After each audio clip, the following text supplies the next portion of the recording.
നമസ്കാരം. ജില്ലാ കോടതി മുമ്പിൽ നിന്നും എനിക്ക് ജാമ്യം കിട്ടി. ജാമ്യം കിട്ടിയതല്ല വലിയ കാര്യം, മോഷണം നടത്തിയതാണ് വലിയ കാര്യം. ആ മോഷണം നടത്തിയത് എൻ്റെ കയ്യിൽ നിന്നുൾപ്പെടെ ഇവിടെയുള്ള ഓരോരുത്തരുടെ കയ്യിൽ നിന്നും 700-500 രൂപ വെച്ചും ഫീസ് മേടിച്ചിട്ട് കാർഡെന്താ കൊടുക്കാത്തത്, അതാണ് എൻ്റെ പരാതി. എൻ്റെ മാത്രമല്ല, ഇവിടെയുള്ള ഓരോരുത്തരുടെയും പരാതി അത് തന്നെയാണ്. കാരണം ആ കിടക്കുന്ന പുറകിൽ കിടക്കുന്ന ടാക്സി വാഹനമാണ്. അവൻ അടുത്ത മാസം ടെസ്റ്റ് ചെയ്യണമെങ്കിൽ അവന് RC ബുക്ക് വേണ്ടേ? RC ബുക്കിലാണ്ട് ടെസ്റ്റ് നടത്താൻ പറ്റുമോ? ഒരാൾക്കും RC ബുക്ക് കൊടുക്കാതെ ഈ പണമൊക്കെ എടുത്ത് തിരിമറി നടത്തിയിട്ട് RC ബുക്ക് ചോദിക്കണവനാ ജയിലിലടക്കാനാണെങ്കിൽ കേരളത്തിലെ ജയിലുകൾ പോരാണ്ട് വരുമല്ലോ. കേരളത്തിലൊരു കൊച്ചു കുഞ്ഞ് ജനിക്കുന്നതിലും കൂടുതൽ വാഹനങ്ങളാണല്ലോ ഓരോ ദിവസവും RT ഓഫീസുകൾ വഴി രജിസ്റ്റർ ചെയ്യണത്. അപ്പോൾ ഇവരുടെയൊക്കെ RC ബുക്ക് ചോദിക്കണ എല്ലാവരും നിങ്ങൾ ജയിലിൽ പിടിച്ചടയ്ക്കും. ജയിലിൽ അടച്ച് പേടിപ്പിക്കാമെന്നാണ് നിങ്ങൾ വിചാരിക്കൊന്നും വേണ്ട. ആ പേടിയൊന്നുമില്ല. കാരണം ഈ സ്കൂളുകളിൽ കഞ്ഞിയും പയറ് പോലും നിങ്ങൾ നേരെ കൊടുക്കണമല്ലോ.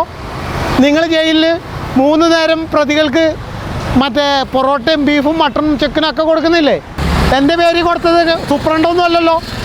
ക്ലർക്കിനെന്ത് അധികാരം? ഓഫീസിൻ്റെ പൂർണ്ണാധികാരം സൂപ്രണ്ടിനല്ലേ. സൂപ്രണ്ടെന്ന പരാതി കൊടുക്കാഞ്ഞത്? ക്ലർക്ക് പരാതി കൊടുത്തത് എന്തിനാ? ക്ലർക്കാരാ? ഒരു ഓഫീസിൻ്റെ പൂർണ്ണ ഉത്തരവാദിത്തം ക്ലർക്കിനെ ചുമതലപ്പെടുത്തി ഉത്തരവിറക്കിയിട്ടുണ്ടെങ്കിൽ ആ ചെയ്യും എനിക്കൊന്ന് കാണിച്ചു തരും. അത് ഞാൻ ചോദ്യം ചെയ്യും. ഓരോ അഴിമതികളും ഇങ്ങനെയൊക്കെ തന്നെയാണ് കേരളത്തിൽ ഉണ്ടാവുന്നത്. എന്നിട്ട് ഞാൻ പുണ്യാളനാണ് ഗാന്ധിജിയാണെന്നൊന്നും പറഞ്ഞ് ആരും കൂടെ വരണ്ടെന്നേ ഞാൻ പറഞ്ഞോളൂ. എനിക്കിത് ഓഫീസിൽ കയറുമ്പോൾ അതിങ്ങനെ മുണ്ട് അഴിച്ചിടാൻ മാത്രമല്ല, എനിക്ക് നല്ല അടിപൊളിയായിട്ട് മുണ്ട് മടക്കി കുത്താനും അറിയാം. എൻ്റെ കയ്യിൽ അധികാരം ഉണ്ടായിരുന്ന 2 ചകളം കൂടി ഞാൻ പൊത്തി കൊടുത്താനെ. ഇവിടെയുള്ള സാധാരണക്കാരൻ്റെ പുറത്ത് നിങ്ങൾ കാണിക്കുന്ന ധാർഷ്ട്യം ഉണ്ടല്ലോ, അത് വേണ്ട, അത് നിർത്തിക്കോ.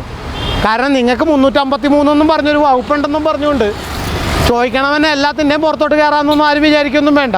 അതൊക്കെ കഴിഞ്ഞു പോയി, ആ കാലവും കഴിഞ്ഞ്.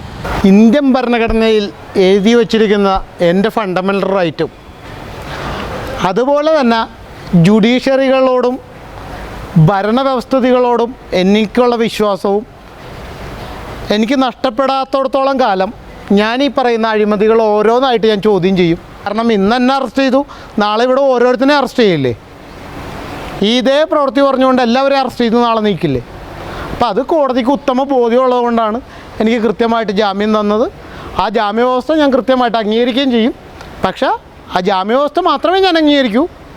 എനിക്ക് ഇപ്പോഴും RC തന്നിട്ടില്ല, RC ഞാൻ ചോദിക്കില്ല.